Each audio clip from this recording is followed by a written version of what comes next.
Rising star secondary स्कुलद्वारा आयोजित art of parenting in the 21st century शीर्षकमा एक दिने सेमिनार कार्यक्रममा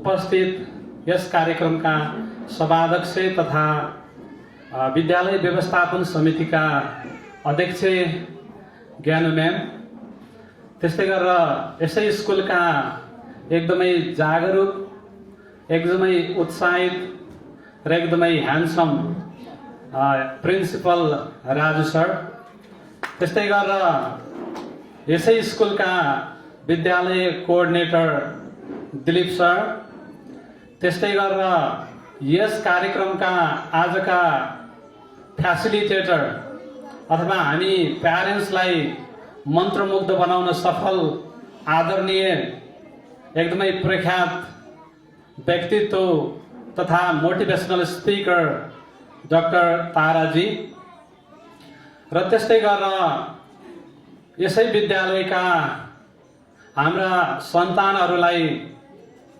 प्र्याक्टिकल एजुकेसन, लाइफ स्किल्सहरू र संस्कारयुक्त शिक्षा प्रदान गर्नुहुने शिक्षक मित्रहरू र त्यस्तै गरेर नन टिचिङ स्टाफहरू र आजका यस कार्यक्रमका आकर्षक पोइन्ट अथवा फोकल पोइन्टको रूपमा उपस्थित सम्पूर्ण अभिभावक जीवहरू र साना साना विद्यार्थी भाइ बहिनीहरू, आज यस राइजिङ स्टार सेकेन्डरी स्कुलले शनिबारको दिन पारेर यो कार्यक्रम आयोजना गरेको छ। र किन गरेको होला शनिबार भने हामी सबैको बिदा हुन्छ अथवा हामी सबै अलिकति समयलाई व्यवस्थित गरेर छुट्याएर पनि हामी यहाँ उपस्थित हुन सक्छौँ र हाम्रो सन्तानको लागि हामीले केही गर्न सक्छौँ भन्ने उद्देश्यका साथ यो कार्यक्रम तर्जुमा गरेको हुनुपर्छ र त्यसको लागि म राजु सर लगायत सम्पूर्ण स्कुल फ्यामिलीलाई हृदयदेखि नै आभार प्रकट गर्न चाहन्छु। अब मैले डाक्टर ताराजीको अगाडि त्यति धेरै भन्यो भने अलि नसुहाउन सक्छ, तर पनि अगाडि बोलाइहाल्नुभयो, दुई चारवटा कुरा त राख्नै पर्यो हैन। त्यसकारण म बोर्ड नमानिदिनु होला, एक दुईवटा कुरा चाहिँ राख्ने अनुमति चाहन्छु। डाक्टर ताराजीले यहाँ हाम्रो सन्तानको लागि, हाम्रो बालबच्चाको लागि हामीले काट्नै नहुने, हामीले मान्नै नहुने कुराहरू केही पनि गर्नुभएको छैन। हामीले यदि सकिन्छ भने ती सबै कुराहरूलाई अवलम्बन गर्यौँ भने हाम्रो बालबच्चाको भविष्य सुनिश्चित हुनको लागि यसले मद्दत पुर्याउँदछ। र उहाँले झन्डै 2 घण्टा लगाएर ती कुराहरू राख्नुभयो र म ती सबै कुराहरूलाई संक्षेपमा समग्रमा समराइज गर्ने अनुमति पनि मैले मागेँ। र हाम्रो बच्चाहरू अथवा चिल्ड्रेनहरूलाई हामीले दिने एजुकेसन अथवा प्यारेन्टिङ 4 प्रकारमा हामीले विभाजन गर्न सक्छौँ। र नम्बर 1 मा हुन सक्छ अनइन्भल्भमेन्ट प्यारेन्टिङ। त्यो अनइन्भल्भमेन्ट प्यारेन्टिङ त्यस्तो प्रकारको प्यारेन्टिङ हो जहाँ आफ्नो बच्चाको लागि, आफ्नो सन्तानको लागि बाबुआमाले पटक्कै समय दिन नसक्ने, उनीहरूले गरेको क्रियाकलापहरू हेर्नै नभ्याउने, उनीहरूको प्रगतिमा साथ दिनै नसक्ने हुन सक्छ, जो आफू मात्रै व्यस्त हुन्छन् अथवा आफ्नो सन्तानको लागि खासै चासो राख्दैनन्। त्यस्तो प्रकारको प्यारेन्टिङ हो अनइन्भल्भमेन्ट प्यारेन्टिङ। त्यस्तै गरेर नम्बर 2 मा हुन सक्छ कम्फर्ट प्यारेन्टिङ। कम्फर्ट प्यारेन्टिङमा के हुन्छ भने बाबुआमाले आफ्नो सन्तानहरूलाई जे भन्यो त्यही सबै थोक उपलब्ध गराउने। आज एउटा कुरा डिमान्ड गर्छ, भोलि अर्को कुरा डिमान्ड गर्छ, हामी डिमान्ड फुलफिल गर्दै जान्छौँ र हरेक थोक उसले भनेकै मान्छौँ। आफ्नो कुराहरू खासै इम्पोज गर्दैनौँ, खासै लाद्दैनौँ भने त्यति बेला उनीहरू सबै थोकको लागि हामीमा नै निर्भर रहन्छन् र त्यसकारण उनीहरू इन्डिपेन्डेन्ट लर्नर हुन सक्दैनन् अथवा सबै थोकमा चाहिँ बाबुआमाकै भर पर्ने हुन सक्छन् र यो प्यारेन्टिङ पनि त्यति उत्कृष्ट नहुन सक्छ। र त्यस्तै गरेर नम्बर 3 मा हुन सक्ने प्यारेन्टिङ भनेको स्ट्रिक्ट प्यारेन्टिङ, जसले एकदमै आफ्नो बालबच्चालाई कडाइका साथ प्रस्तुत हुन्छन्। मैले भनेको तैँले मान्नै पर्छ, यो तेरो कर्तव्य हो, तैँले यो गर्नै पर्छ भनेर डराई थर्काई कसरी हुन्छ आफ्नो अधीनमा राख्ने, उसलाई अलिकति संस्कारी बनाउनको लागि, उसलाई डिसिप्लिन्ड बनाउनको लागि आफ्नो नियन्त्रणमा राख्ने।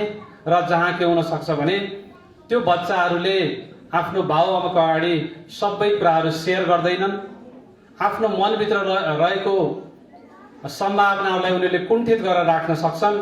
त्यसकारण यो प्यारेन्टिङ पनि त्यति लाभदायक नहुन सक्छ र अन्ततः ताराजीले गरेको सम्पूर्ण कुराहरू चाहिँ अन्तिम क्याटेगोरीमा पर्छ। त्यो भनेको स्मार्ट प्यारेन्टिङ। स्मार्ट प्यारेन्टिङमा के हुन्छ त भने बच्चाको साइकोलोजीलाई बुझेर, बच्चाको इन्ट्रेस्टलाई बुझेर, बच्चाको क्यापेसिटीलाई बुझेर, बच्चाको लर्निङ एप्टिट्युडलाई बुझेर अथवा उसको लर्निङ पेसलाई बुझेर अगाडि बढिन्छ अथवा बच्चाहरूलाई गाइड गरिन्छ, उसलाई सही ट्र्याकमा ल्याउने प्रयास गरिन्छ र यसमा चाहिँ अवस्था अनुसार, परिस्थिति अनुसार उसलाई चाहिँ धेरै कुराहरू सिकाइन्छ भने त्यो स्मार्ट प्यारेन्टिङ हो। र अहिलेको समयमा 21st सेन्चुरीमा स्मार्ट प्यारेन्टिङ हुनु भनेको एकदमै उत्कृष्ट प्यारेन्टिङ हुन सक्छ।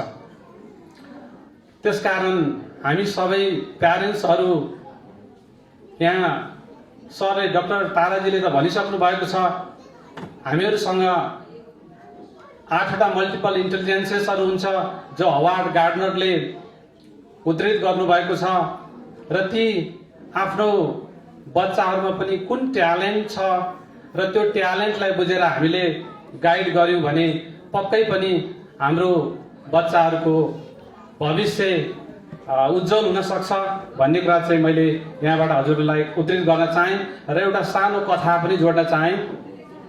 हामीले सबैले सुनेका छौँ USA का वैज्ञानिक थोमस एल्वा एडिसन, जसको कारणले गर्दाखेरि अहिले हामीले यो कोठामा बत्ती बालिरहेका छौँ, उहाँकै देन हो यो बल्ब बल्नुको कारण।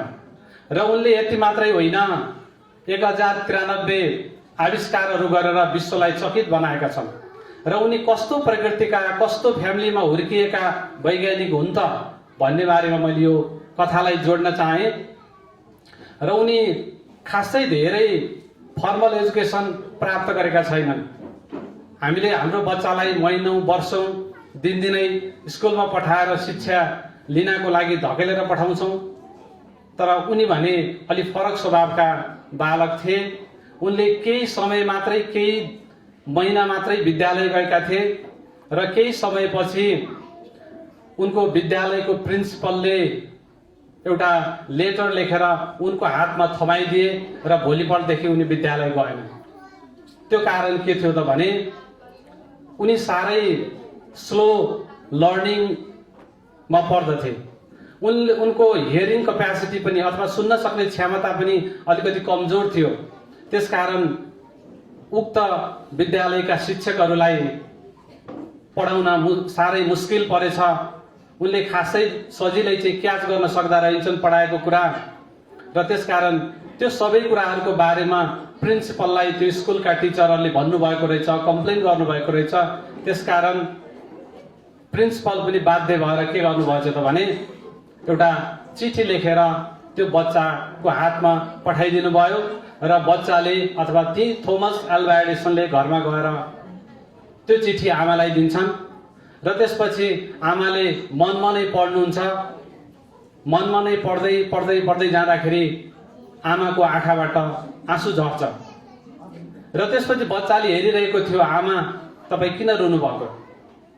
अनि आमाले भन्नुहुन्छ, बाबु तिमी साह्रै तीक्ष्ण बुद्धिको, तीक्ष्ण स्वभावको, एकदमै जे भन्यो त्यही सिकिहाल्ने धेरै टिचरहरूभन्दा धेरै सिक्न सक्ने खुबी तिमीमा रहेछ।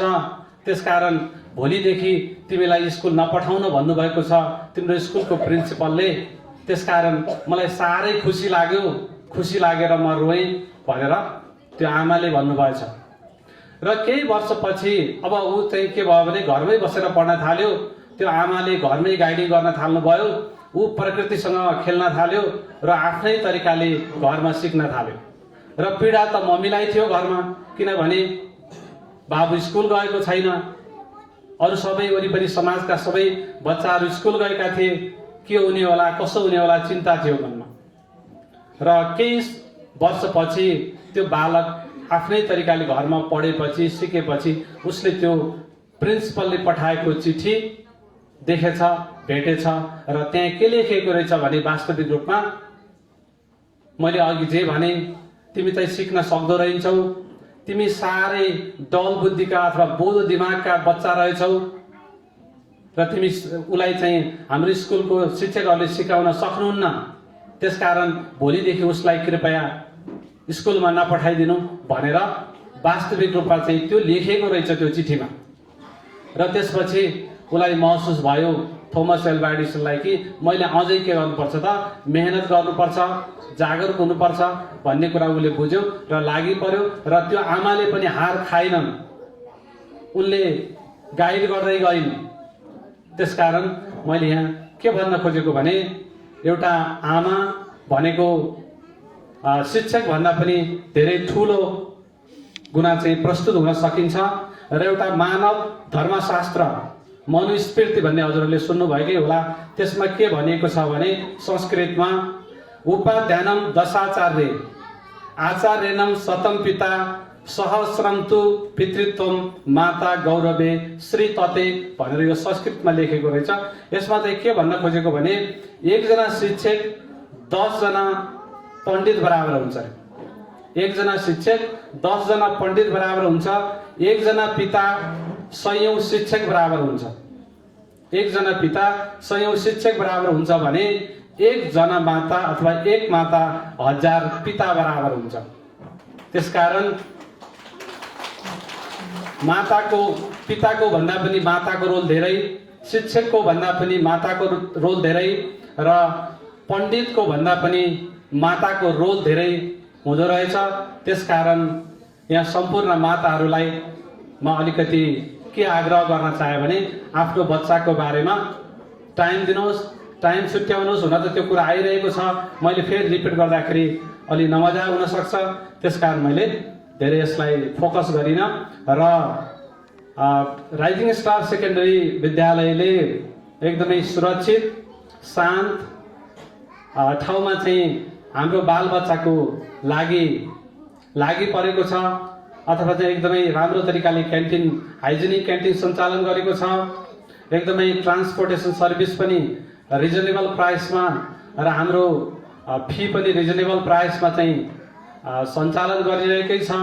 र यहाँका नेभर टायरिङ टिचिङ स्टाफहरू अथवा कहिल्यै पनि नथाक्ने अथक टिचिङ स्टाफहरू हुनुहुन्छ, जो साह्रै फ्रेन्डली हुनुहुन्छ, जो हामी अभिभावकसँग खुलेर हाम्रो नानी बाबुहरूको बारेमा जे छ त्यही भन्नुहुन्छ। र स्कुल प्रिन्सिपल पनि र सम्पूर्ण स्कुललाई समेटेर लिनुभएको छ। र यस्ता प्रकारका मोटिभेसनल कार्यक्रमहरू पनि गर्दै जानुहुनेछ। र यो स्कुलले आगामी दिनहरूमा पनि यस्तै प्रकारका कार्यक्रमहरू सञ्चालन गर्दै जाओस् र अझै स्कुलले फड्को मार्दै जाओस् भन्ने शुभेच्छा व्यक्त गर्दै म हजुरहरू समक्ष मेरो 2-4 शब्द यही राख्दै ओझेल पर्न चाहन्छु। धन्यवाद, नमस्कार।